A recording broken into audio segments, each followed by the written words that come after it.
The holy month of Ramadan has brought a sense of peace to Muslims across the world. But for Abdus-Settar Shahayub, there is no solace. He's not spoken with his family in China's Xinjiang province for 2.5 years. He says they're not allowed any contact with the outside world. When I think of my family, I just want to cry. I feel really sad during Ramadan. I can't sleep at night. My son sent me $500. Just because of this, he was sent to jail for 10 years. His son, Abdul Hamid, is one of hundreds of thousands of Uyghurs who have disappeared. Some are believed to have been confined in detention centres. All across Xinjiang, they're forced to take part in indoctrination programs renouncing Islam and pledging allegiance to China.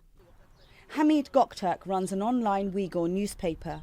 He believes the camps may be holding as many as 1 million Uyghurs. He says the prisoners are being subjected to starvation, sleep deprivation and other forms of torture. Just 2 days ago, in the city of Gulja, someone's head was smashed. His name was Abdul Rashid Artish. This is just one of many thousands of examples. They are forced to say, "I'm not a Muslim, I'm loyal to China." Last year, Beijing introduced strict restrictions on what it describes as religious extremism. These include a ban on women wearing headscarves, long beards on men, and the labelling of halal meat. There are also more CCTV cameras and security checks than before. Xinjiang was annexed by China in 1949 and is home to around 12 million Uyghurs. They belong to the Asian group of Turkic people. Many refer to Xinjiang as East Turkistan. Turkey has been home to tens of thousands of exiled Uyghurs for decades.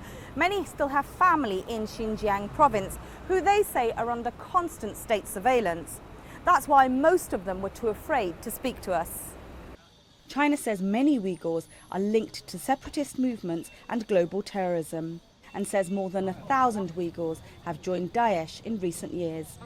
But it adds that Uyghurs enjoy the same rights as other Chinese citizens. The Chinese government protects the freedom of religion and beliefs of the Chinese citizens in accordance with the laws, and people of all nationalities are fully entitled to such freedom.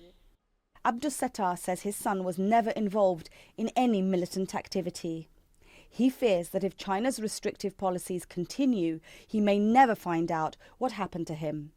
Shamim Chaudhry, TRT World, Istanbul.